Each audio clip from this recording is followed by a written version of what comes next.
कभी सोचा है जब हम मंदिर में कदम रखते हैं या जाते हैं तो सबसे पहले हम घंटी क्यों बजाते हैं? या ये सिर्फ एक रस्म है या आदत है? घंटी के हर ध्वनि के पीछे गहरी आध्यात्मिक शक्ति छुपी हुई है। पुराणों में लिखा है जब धरती पर पहली बार मंदिर का निर्माण हुआ तब देवताओं ने स्वयं ब्रह्मा जी से कहा, मनुष्य जब भी मंदिर आए तो उसका मन शुद्ध हो जाए, उसके विचार शांत हो जाए। उसे एक ऐसे ध्वनि की जरूरत है जो उसके सारी भटकी ऊर्जा को एक जगह केंद्रित कर सके। और तभी घंटी की परंपरा की शुरुआत हुई, जिसे ऋषियों और तपस्वियों ने आकार दिया और सदियों तक तप करके उसे शुद्ध कंपन का रूप दिया। घंटी की ध्वनि सिर्फ कानों में नहीं जाती, वो सीधा आत्मा तक पहुंचती है। घंटी की आवाज ओम की ध्वनि से मिलती जुलती है।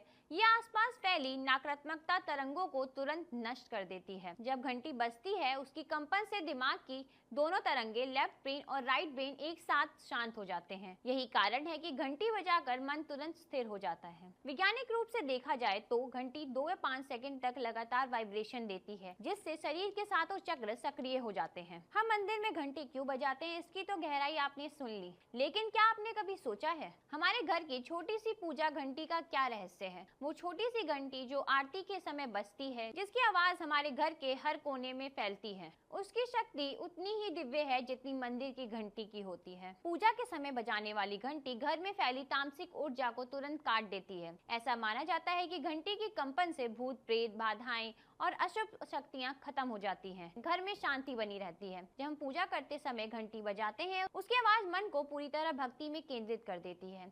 सभी विचार शांत हो जाते हैं। इसलिए आरती, पूजा, हवन और शुभ कार्यों में घंटी का होना जरूरी है। इसलिए चाहे मंदिर की बड़ी घंटी हो या हमारे घर की छोटी सी पूजा की घंटी, दोनों का उद्देश्य एक ही है, भक्ति को जागृत करना, ऊर्जा को पवित्र करना और मनुष्य को भगवान के निकट लाना। घंटी केवल ध्वनि नहीं, वो एक दिव्य कंपन है जो हमारे घर, मन और आत्मा तीनों को पवित्र कर देती है।